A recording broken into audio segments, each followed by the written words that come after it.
Welcome to 6.3, Separation of Variables and the Logistic Equation. So what is a logistic equation?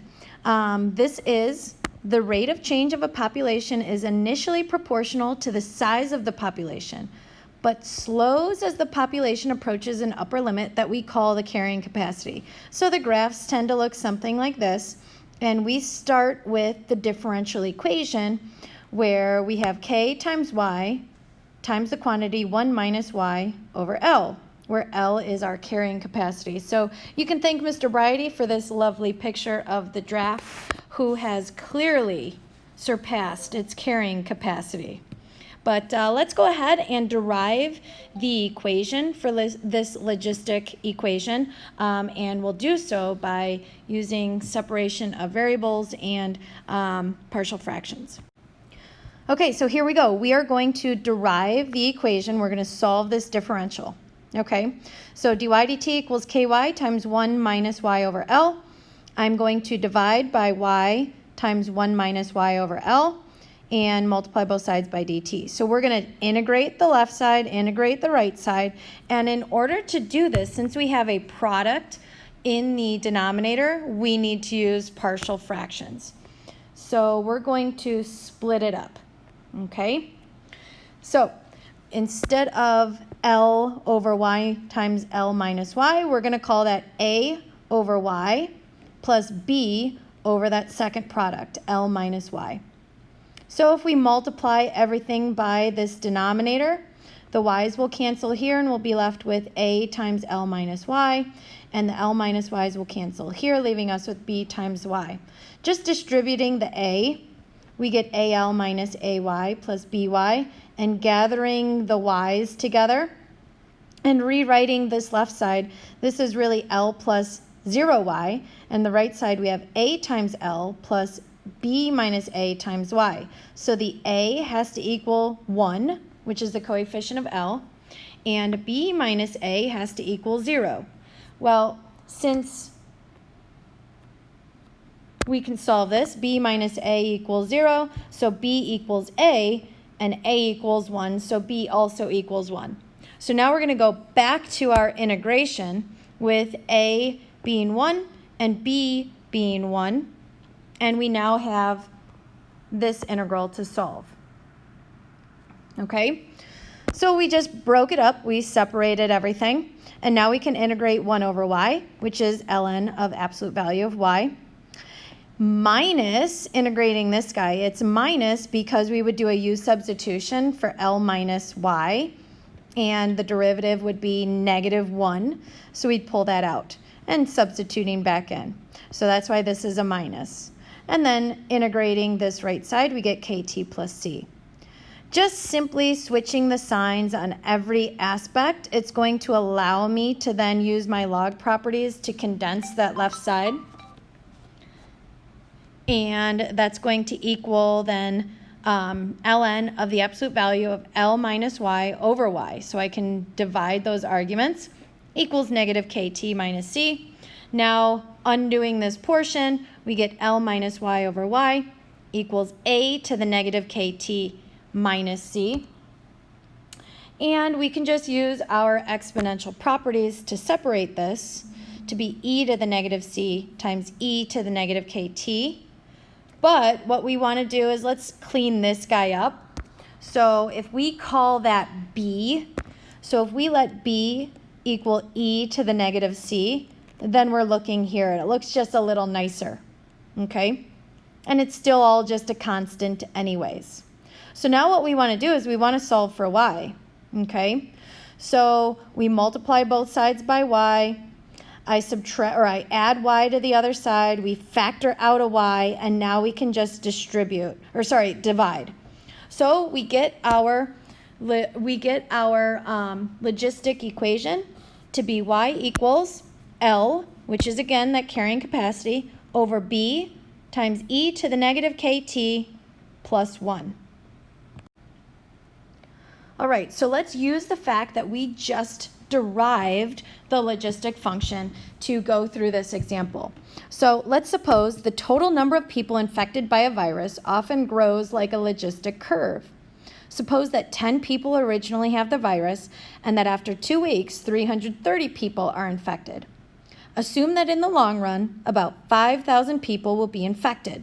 Okay, so it says start with the differential equation, and that would be this dy dt equals ky times 1 minus y over L, and solve to get a logistic function. Well, we already derived that. We solved the differential equation to get our y equals L over b times e to the negative kt plus 1. So we're moving on to step number 2, all right? So we're going to use the fact that initially 10 people were infected. 2 weeks later, 330 people were infected. And assume that in the long run, 5,000 people will be infected. That's our carrying capacity. So the first thing we're going to do is use this initial amount to find b, okay? So I plug 10 in for y, 0 in for t. 5,000 is our carrying capacity. So we go through and we solve, and we get b to be 499. Now we want to use the second ordered pair, 2, 330, to solve for our e to the k, essentially, okay? So we're going to go over here, and y is 330, t is 2. So notice I put parentheses around e to the negative k, because what we'll eventually do is we'll just solve for this e to the k value and then store that. So if we multiply both sides by this denominator, okay, and then divide by 330 and subtract 1. Now we can take this value here, which if we throw it onto the calculator, do not round yet, okay? Divide that by 499. Then we're at e to the k to the negative 2. I just moved that negative out front. Raising both sides to the negative 1/2 power, we get e to the k to be approximately 5.93811, and so on and so forth.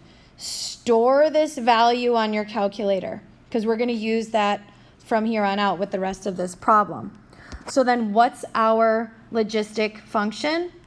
It's going to be this right here. Y is equal to 5,000 over 499 times that a value that we stored to the negative t plus 1, okay?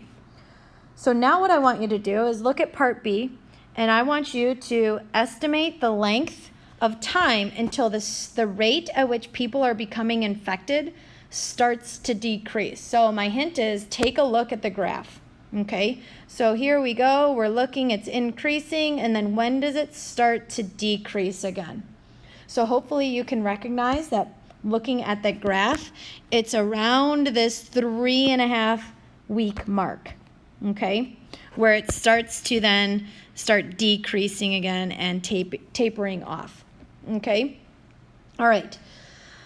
So then finally, we want to know, when is the rate of infection growing the fastest? So we want to prove it now. So we're we estimated that in part B.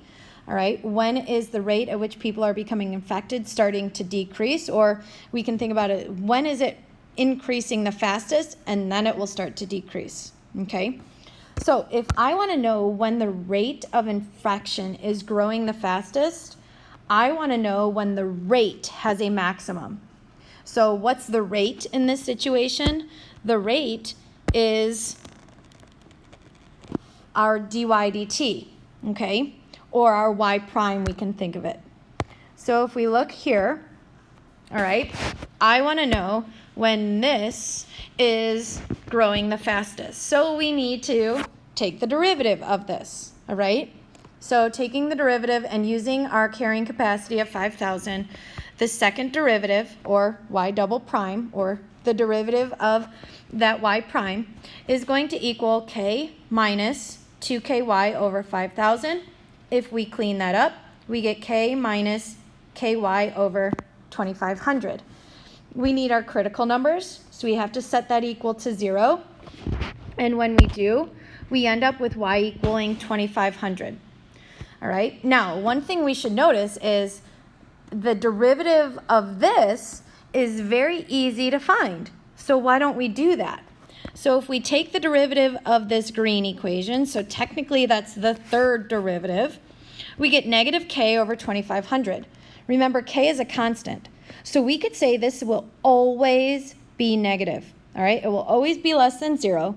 So we can use the second derivative test to say that since the second derivative of what we're looking for of our critical number is less than 0, we can say that y prime has a relative maximum when y equals 2,500, all right? But we need to find when the rate of infection is growing the fastest, okay? So we need to find t when y equals 2,500. So now we're going to go back to that logistic function that we found in part A, and we're going to plug y equals 2,500 to solve for t, okay? So this just becomes an algebra problem, and we can multiply both sides by this guy here, and at the same time divide by 2,500. Subtracting 1, dividing by 499, we get a to the negative t equals 1 over 499. So a to the positive t equals 499.